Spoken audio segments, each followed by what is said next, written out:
Hey guys, sorry about that. I was just checking something. But yeah, you can see the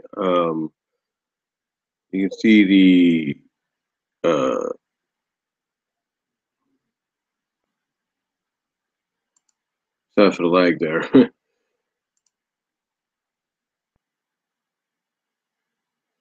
um, but like I said, you can see the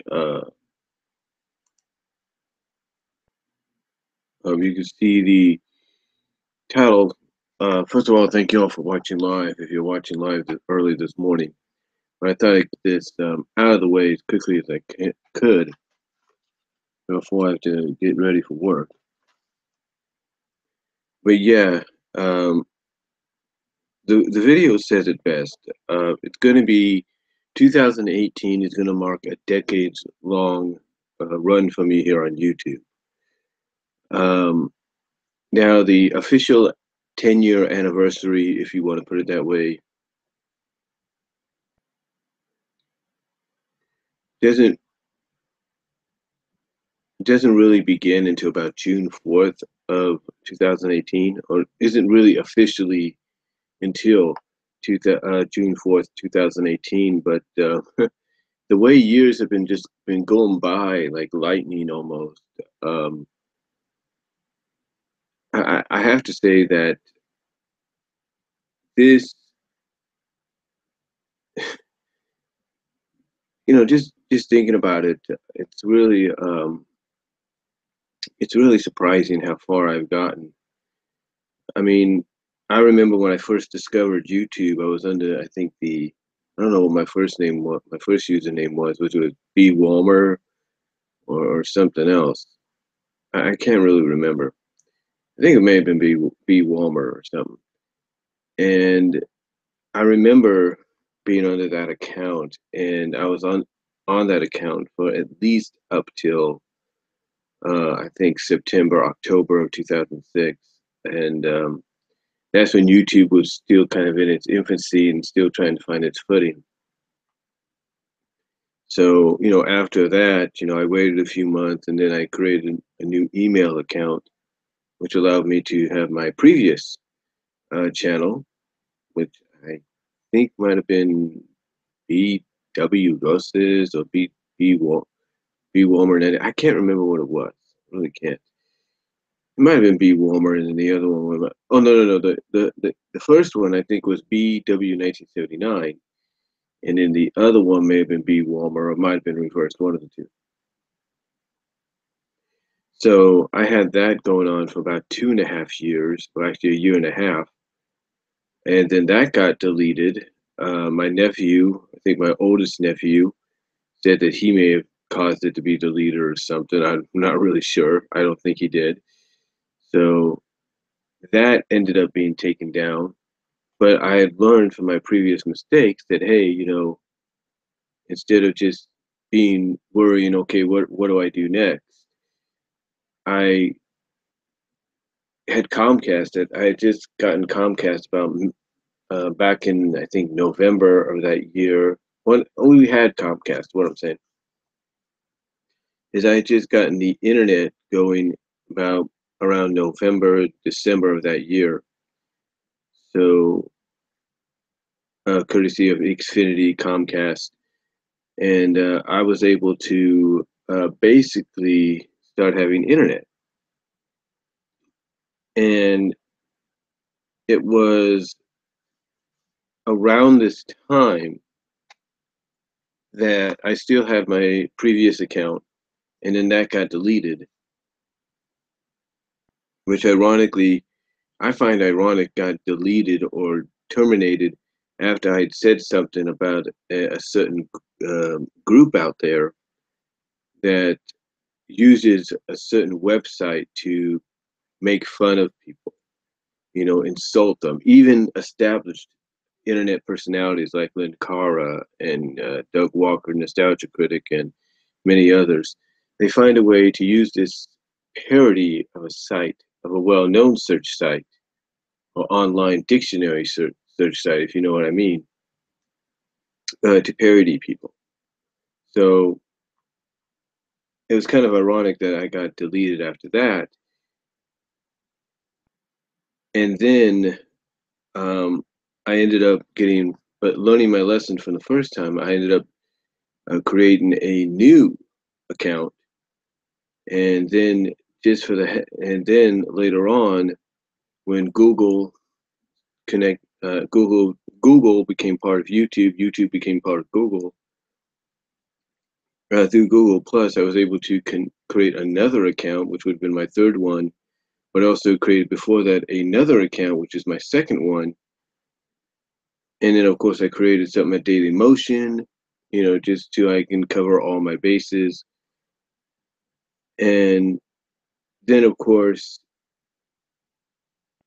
I was able to connect my current channel to my Google account as well. So not only did I get a third YouTube channel out of that, I ended up getting a connection so that, you know, hopefully nothing happens like it did before. Um, but yeah, looking back at the past 10 years, I even look at the videos on my archive, and it's surprising how much has changed, especially in the past year or so. I mean, last year was only last year at this time, I didn't even have this. I have my blue laptop, which finally conked out on me. Um,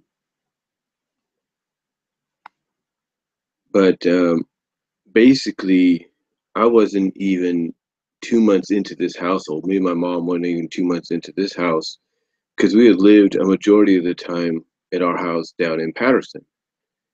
So, unfortunately, what happened there, as I'm pretty sure I've explained, our landlord decided he wanted to sell the house, and we weren't too sure, and we were wondering why. He said it was because he didn't want to pay the because I don't know. He said a variety of things. He told my mom he needed the money to help his daughter get through college or go to college. Even though he makes enough money with all the houses he rents and sells, that I don't know why that's a problem. Another reason apparently is he didn't want to pay the Melrose when it came to the house, because basically we lived right next to a park, so he didn't want to pay for that. But it was kind of ironic because what happened around this time is we went out to Santa Cruz for my nephew's ninth birthday, and we were going to be there for about a day or so. And what occurred was it was hot that time. It was very hot that year, a year ago, over a year ago. It was very hot, and our air conditioning had conked out. So we usually have to go through our landlord to get to the guy that does the maintenance. And the guy that does the maintenance was a little too busy. He was taking care of stuff in San Francisco, taking care of jobs in San Francisco, obviously for bigger clientele, I guess. I don't know. And he said he would be there on a certain day. The only problem is we needed him right away because we have animals, especially animals that are, that we love and care about, and we don't need them to suffer through this. So, through some connections with my second oldest sister and her husband, they had a friend that they lived next to or close by to, who specialized in air conditioning and fridges and all that, and he was able to come by and fix the problem not once but twice. He did it one time. He did it the first time. It seemed to work okay, and then of course there was it seemed to temporarily solve the problem, and then the second time he came by and he fixed it, and it was we were all set from there. He even talked to our landlord and said that, hey, this is going to save you money, and you know, our landlord agreed to do it. But then, ironically, the moment we came back, we got a message on our phone from him saying he had something to talk about. And my mom kind of had the idea, kind of thought, well, what could this be about? You know, what's so important that he has to talk to me about, following the house? And, the first thing goes to our mind is, oh, maybe he wants to sell it to us. and that was his first initial offer was he wanted to sell it, but he wanted to sell it at a price that we couldn't afford. So apparently he tried working with us, but then things started to get a little weird. Of course he has to go through the whole situation of, oh, I gotta at least give you a notice of when to be out, da da da da da. But then one time my mom talked to him and he got a little like edgy, like a little upset with her, like frustrated, like, hey, I've given you this much time, but what how much more time do you need? And it's like, dude, what's the hurry? We know you want to show the house off, but what's the hurry? We don't get it. So anyway, long story short, we did move out, and thank God, this house was available. And in fact, this house hadn't even been lived in yet because it just was built over the past year. So thank God that this was available for us here in Newman. But yeah, it was just kind of weird the way our landlord kind of acted a little bit because it's like at first he sounded like he wanted to work with us, give us plenty of time. Okay, I'm just going to go through this normal routine kind of deal. And then all of a sudden, my mom talked to him one time, kind of considering what's going on, to kind of, you know, and he gets on her for asking more time or something like that. It's like she really wasn't going to ask that at first. What's going on? Why are you kind of being edgy about this? And then, of course, way before that, we had a leak in the sewage area, in the sewer area, or in the water main, or well, where the city comes in, or PG&E, or whatever your water provider is, comes in to check the level of the water. They have to pick up the thing, put it to the side, and then check the level of the water and the numbers and all that. Well, apparently that had leaked. We'd called the city. They said he had to take care of it, and he came out. And obviously, my mom was going to church. I was at work, and he got a little upset apparently because she wasn't going to stick around. Well, whether he and the maintenance guy were checking it, and that's just long story short. I don't. I just get this suspicion. Long story short, I just get the suspicion that our landlord, because my mom told me this. She said that the maintenance guy had a stake in the house that we were living in too. That the maintenance guy partially owned the house as well. So it makes me wonder if the landlord wanted us out of there for other reasons.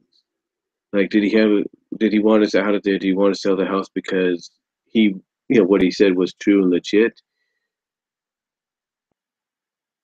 Or did he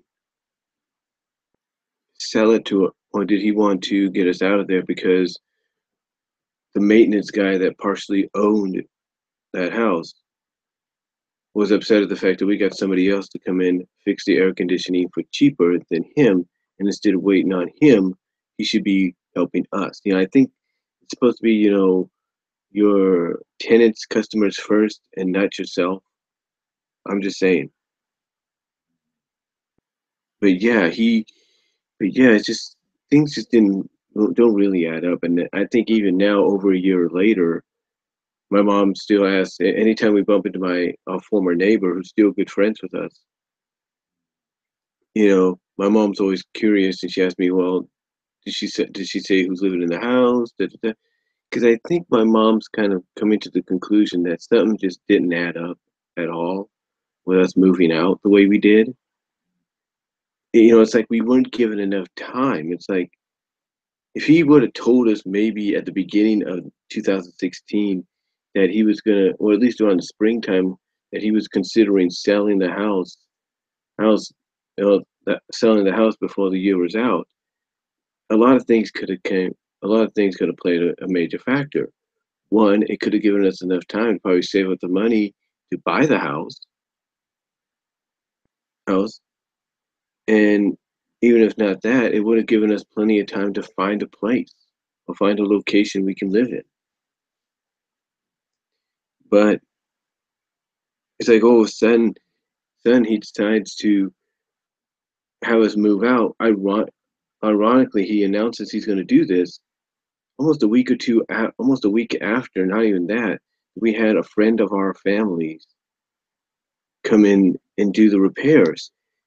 Here's the way he for a lot cheaper. And it's like our landlord should have been happy about that, but he wasn't. So, it makes me wonder whether or not the maintenance guy that owned part of that had a say in the fact that, hey, I want these guys out because they betrayed our trust or whatever. I don't really know. I don't know if maybe he got frustrated with my mom calling about repairs and all that. I don't really know. Yeah, but like I said, about a year, yeah, besides that, I know I rambled on about that. But besides that, um, it's been a year of adjustment for us, because this past October we just celebrated 1 year in this house. And like I said, it's been a year of adjustment for us because it's like, we're still adjusting. We still have like boxes of stuff that we haven't looked through yet in the garage that has things that we need. There's stuff even in our closets that we still have to look into, see what we want to display and not. It still takes time. I mean, my mom hasn't even hung up any pictures in the hallway or the living room or anything like that because of the fact that she wants to give it more time. I mean, yeah, we've pretty much settled in. Adjusted. We pretty much adjusted as much as we can, but there's still that adjustment factor. Because I think what it is in this past year is it still hit us this past year that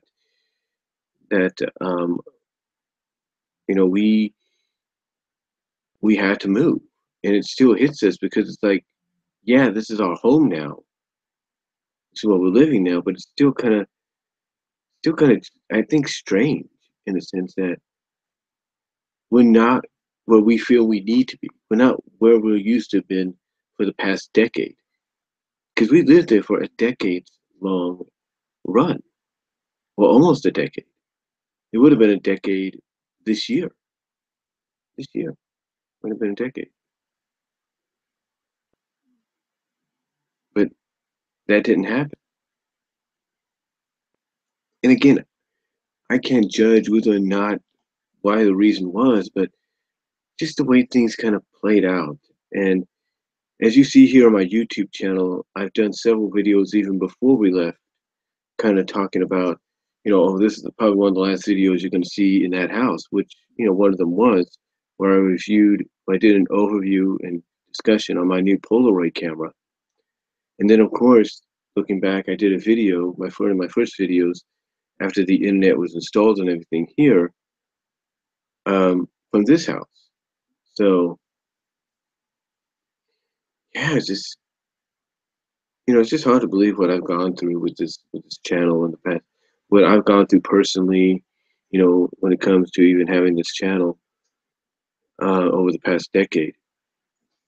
I mean, yes, even in the past decade, I've had a few copyright issues. I've had a few strikes and stuff to where I've been limited. I've been reduced back to 15-minute videos and stuff. So things like that have happened. I've even had plenty of my AMVs or AMV fan vids, if you will, be either blocked worldwide or blocked in certain countries, or just, you know,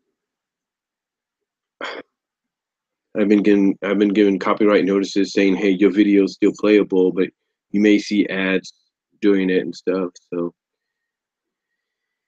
yeah, I tell you, it's been a heck of a decade as far as this channel goes. And when I look at how many videos I have here, it's like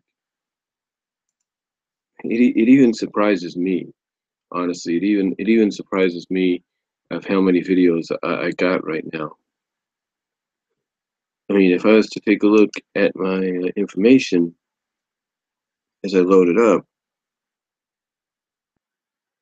I have right now as we speak, and this is going to be added to it, 9,548 videos. This will be the 900, 500. This will be the 9,548th video once it's uploaded. But yeah, that's amazing. That's halfway to a million. Oh, that's halfway to 10,000, basically a million. And then, like I said, it says here June 4th, 2008, when this channel was created.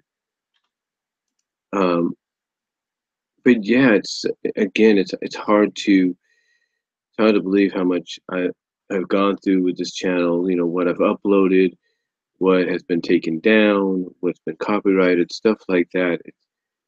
It's just unbelievable. And, I've been with YouTube throughout all of the changes that YouTube has gone through its partnership with Google, to it evolving to now involve YouTube Red, YouTube Music, YouTube TV.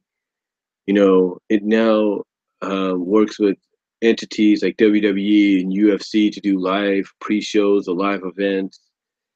It's just hard to believe what I've seen YouTube go through being a part of it. You know, I remember looking at one of the original menus when it came to my channel, and now all of a sudden, and throughout this past decade, it's run its course. It's done, and it's done a lot. That it's run its course and gone through a lot of different changes, which is it's hard to believe. Um, but it's also thanks to YouTube that I've been able to discover other people out there that have similar taste and interests like I do. Um, I found, it's been through YouTube in the past decade that I've seen there's been more Sonic fans out there, as much that love Sonic SatAM and love the run it had with Archie Comics as much as I did. It's through YouTube that in the past decade I've been able to interact and send packages to people like Bob Shows, Aaron Nizarak, Linkara, the list can go on.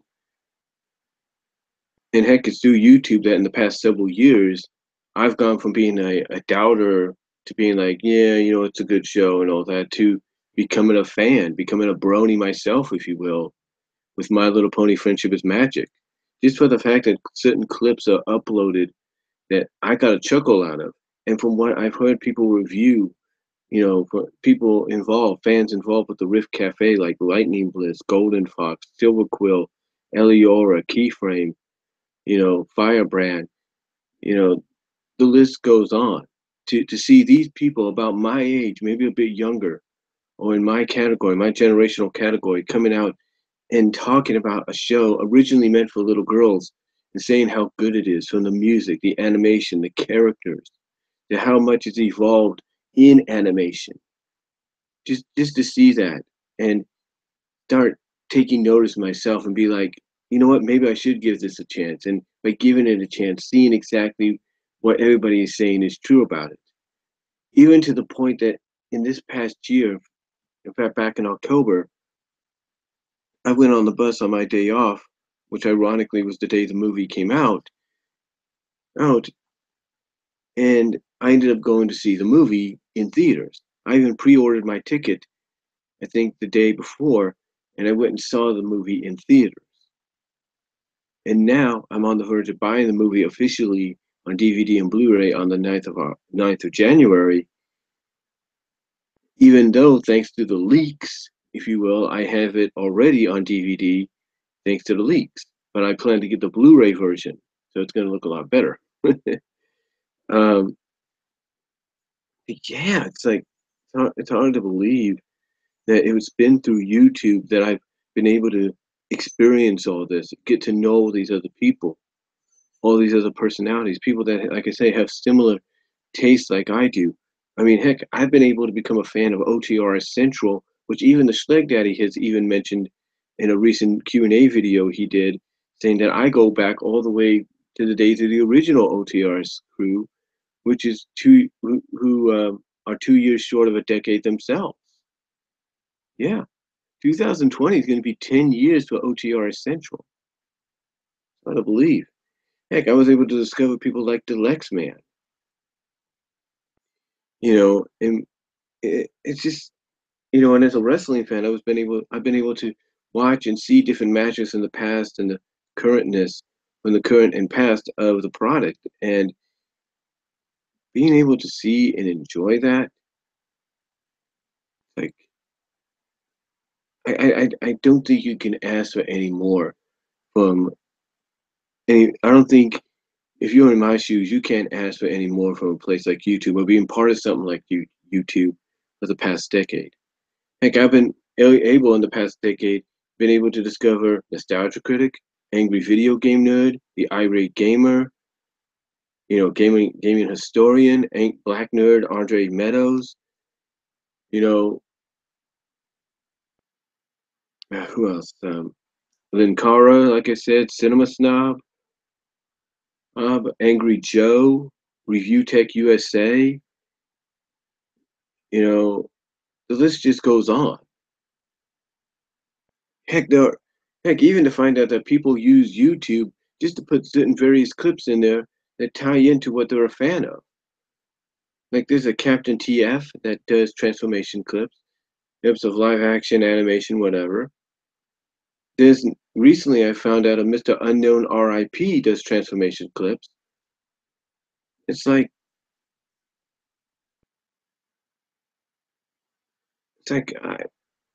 it just blows my mind how much I've been able to discover and in a way kind of become part of in the past 10 years. It's really hard to believe. And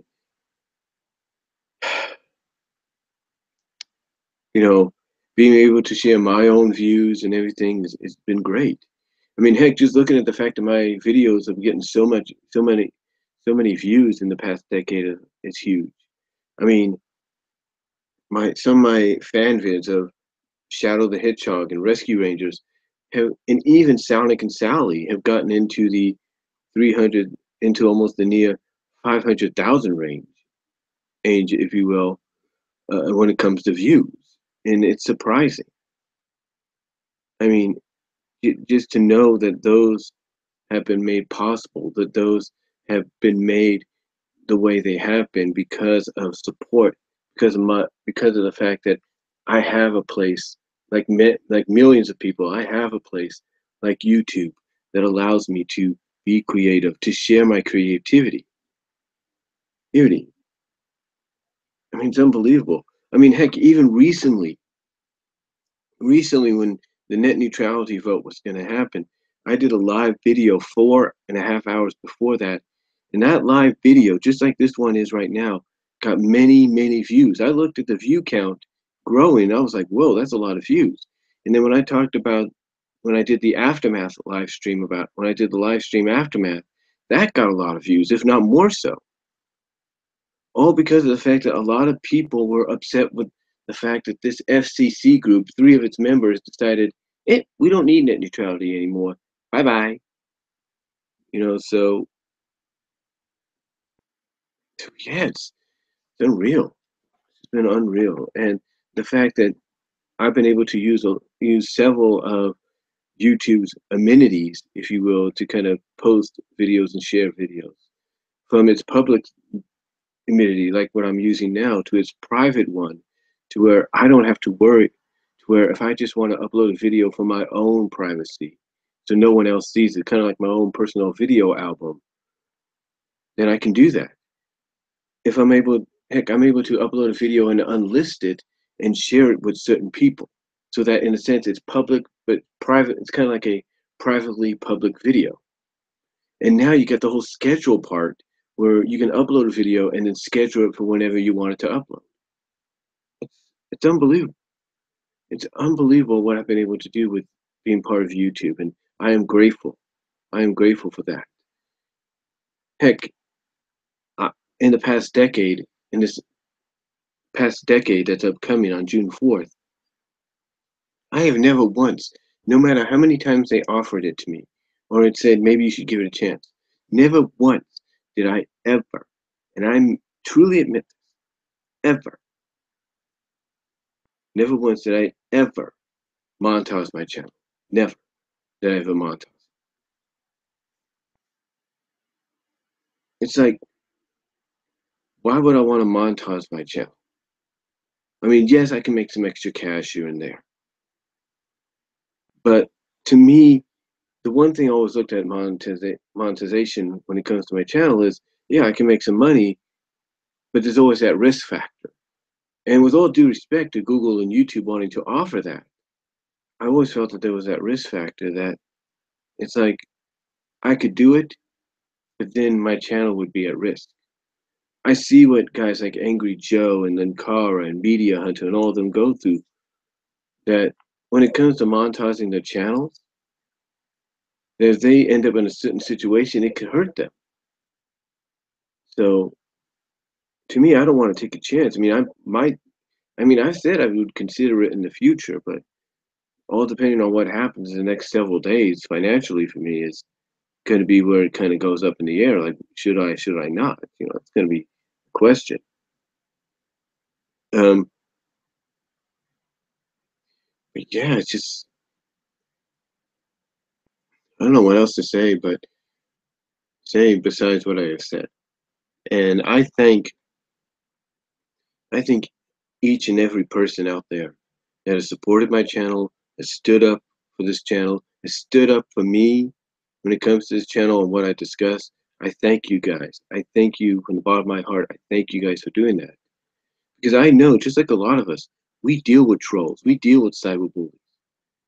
You know, and I stick to my assumption that a lot of these cyberbullies and trolls are nothing but young adolescent kids that don't have a grasp or understanding ending of what people like me talk about and discuss.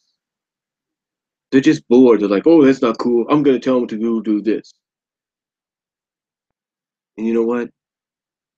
That's why I'm also thankful to YouTube for giving us the ability to hide comments or to report abuse of a channel. So thank you, YouTube, for that. But overall, folks, it's hard to believe that 2018 will mark 10 years on YouTube for me, be officially, more officially on June 4th of next year. 10 years. It's unbelievable. It's unbelievable. So thought I'd just come out and talk about that, kind of talk about some of my experiences in the past decade when it comes to being part of this community. And that's really all I can say. So thank you all for watching. Let me know what you thought down below. Thank you all for watching live. I really appreciate it. Thank you all for watching post live after it's been uploaded. Comment down below. Tell me what your thoughts are. And here's to 2018. And you may or may not see, as I said in my live channel update yesterday, you may see a countdown to New Year's video, live stream or something, possibly on Sunday night. So let me know what you guys think down below. Again, thank you all for your support, and I'll see you around with my next video. God bless and take care.